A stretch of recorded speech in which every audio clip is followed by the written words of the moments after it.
بسم اللہ الرحمن الرحیم۔ ناظرین کرام، السلام علیکم ورحمۃ اللہ وبرکاتہ۔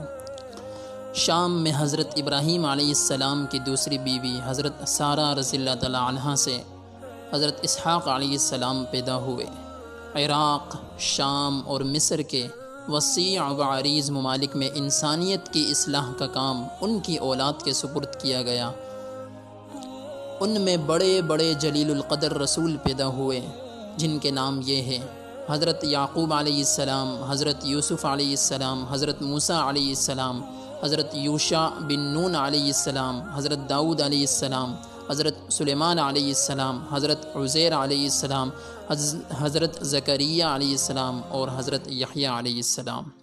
حضرت موسیٰ علیہ السلام اور ان کے بعد تمام پیغمبر و انبیاء کرام بنی اسرائیل کہلاتے تھے، کیونکہ ان کی بعثت حضرت یعقوب علیہ السلام کے 12 بیٹوں کی نسل سے پیدا ہونے والے قبائل میں ہوتی رہی۔ حضرت یعقوب علیہ السلام کا نام اسرائیل، جس کا معنی اللہ کے بندے ہے، اس لیے ان کی اولاد کے نبی انبیاء بنی اسرائیل کہلائے۔ حضرت ابراہیم علیہ السلام پر ابتدا ہی میں ایمان لانے والوں میں ان کے بھتیجے حضرت لوط علیہ السلام تھے۔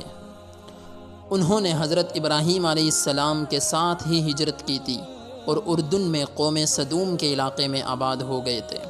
اللہ تعالی نے حضرت لوط علیہ السلام کو بھی نبوت سے سرفراز کیا اور اس بگڑی ہوئی قوم کی اصلاح کا کام ان کے ذمے لگایا جو جنسی تسکین کے غیر فطری طریقوں کے عادی ہو چکے تھے۔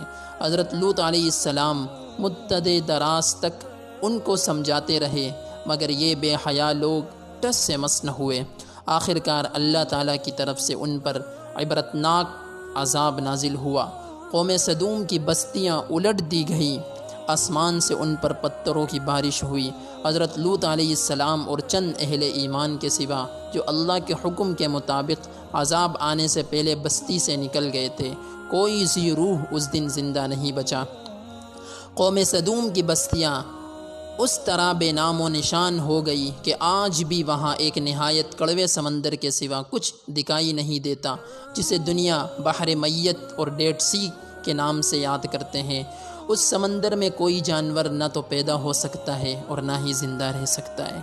اس کے بعد حضرت ابراہیم علیہ السلام کے دوسرے بیٹے حضرت اسحاق علیہ السلام شام میں اپنے والد کے جانشین ہوئے۔ حضرت اسحاق علیہ السلام کی پوری کوشش رہی کہ ان کی اولاد ملت ابراہیمی پر قائم رہے اور یہ سلسلہ رشد و ہدایت تا قیامت انسانیت کو فیضیاب کرتا رہے۔ ان کی اولاد میں سے اسرائیل اور عیس بہت نامور ہوئے۔ عیس کی اولاد میں سے حضرت ایوب علیہ السلام کو اللہ تعالی نے نبوت سے نوازا۔ حضرت ایوب علیہ السلام بہت مالدار تھے، باغ، مویشی اور حویلی سب کچھ ان کے پاس تھا۔ حضرت ایوب علیہ السلام ایک مدت تک چین و اطمینان سے زندگی بسر کرتے رہے، پھر اللہ تعالی نے انہیں پے در پہ آزمائشوں میں ڈالا۔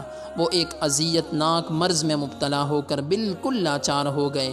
اہل و عیال بھی حوادث کا شکار ہوئے، کوئی پرسان حال نہ رہا، مگر ان کی بیوی نہایت وفا شعاری سے خدمت کرتی رہی۔ آخر کار اللہ نے فضل فرمایا اور 18 سال کی بیماری کے بعد وہ شفا یاب ہوئے۔